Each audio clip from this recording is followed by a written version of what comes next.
করিম সাল্লাল্লাহু আলাইহি সাল্লামের সাহাবায়ে কেরামদের আদর্শ, নবীর আদর্শ। আর ঈদের নামাজে হেঁটে যাওয়া সুন্নাত, নবী সাল্লাল্লাহু আলাইহি ওয়াসাল্লাম হেঁটে গেছেন। ঈদের নামাজে যাবেন এক রাস্তা দিয়ে আর আসবেন আরেক রাস্তা দিয়ে, রাস্তা পৃথক করা, যাওয়ার সময় এক রাস্তা দিয়ে গেলেন আর আসার সময় ফেরার সময় আর এক রাস্তা দিয়ে আসলেন, এটাও নবী করিম সাল্লাল্লাহু আলাইহি ওয়াসাল্লামের সুন্নাত। সহিহ বুখারীতে রয়েছে যে যখন ঈদগাহে যেতেন খালাফাত তারিখ, রাস্তা বদলে নিতেন। রাস্তা যদি পুরোটা না বদলে যেতে পারে কিছুটা বদলেন, একবার গেলেন এই রাস্তা দিয়ে, এলেন এই রাস্তা দিয়ে, এইরকম করে মসজিদে ঢুকলেন এই দিক দিয়ে আর বের হন ওই দিক দিয়ে, তাহলে হয়ে গেল রাস্তা বিপরীত করা হয়ে গেল, তা নবী সাল্লাল্লাহু আলাইহি ওয়াসাল্লামের সুন্নতের আমল হয়ে গেল।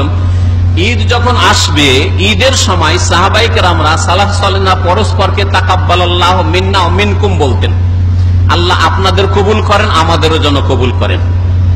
তাহলে ঈদ মোবারক না বলে যদি তাকাব্বালাল্লাহু মিন্না ওয়া মিনকুম বলেন তাহলে এটাই ভালো, বেশি, এটা সুন্নতের কাছাকাছি। আর যদি কি ঈদ মোবারক বলে আল্লাহ ঈদকে আপনার বরকতময় করুক, আর আপনিও বলেন আপনার ঈদকে বরকতপূর্ণ করুক, তাহলে জায়েজ হতে পারে। ইমাম আহমদ রাহমাতুল্লাহ আলাইহি জিজ্ঞাসা করা হলে তিনি বলেন যে আমি কাউকে ঈদ মোবারক বলবো না, তবে কেউ যদি বলে তাহলে আমি বলবো। কেউ তাকাব্বালাল্লাহু মিন্না মিনকুম আমাকে বলে তাহলে আমিও তাকে মোবারকবাদ পেশ করবো, তাহলে মোবারকবাদ পেশ করা জায়েজ আছে।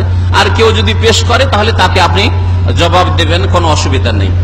ঈদের সময় যে একটা ভুল হয়ে থাকে সেই ভুলটা হচ্ছে ঈদের নামাজ শেষ হলে একেবারে কোলাকুলির হিড়িক পড়ে যায়।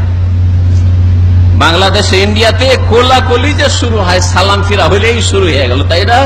এই যে কোলাকুলি শুরু হয়ে গেল, এটা বিদআত, সুন্নত নয়, এটা বিদআত। দীর্ঘদিন পরে কারোর সাথে সাক্ষাৎ হচ্ছে, সফর থেকে এসেছে, তাহলে মুআনাকা কোলাকুলি করেন।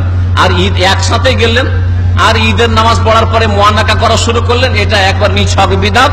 আর কুল্লু বিদআতিন দালালা, প্রত্যেক বিদআত হচ্ছে গুমরাহি, কোন নেকির কাজ না। সওয়াবের কাজ করলে একটাও নেকি পেলেন না। আর জ্ঞানী মুসলিম হয় এমন কাজ করবে যাতে একটা রিয়াল হাসিল হবে, একটা টাকা হাসিল হবে, আর না হয় এমন কাজ করবে যাতে একটা নেকি হবে। আর নেকি হইল না, ঈদের পরে মুআনাকা করলেন, উল্টো গুনাহ হইল, গুমরাহি হইল, রাস্তা হারিয়ে দিলেন নবী করিম সাল্লাল্লাহু আলাইহি ওয়াসাল্লামের। এইরকম বিদআতি কাজ আশা করি আপনারা করবেন না।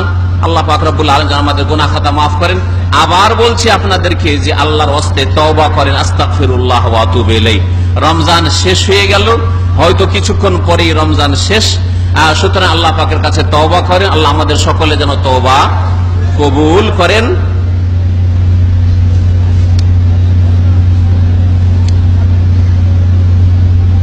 এক ভাই বলছেন যে সিকোতে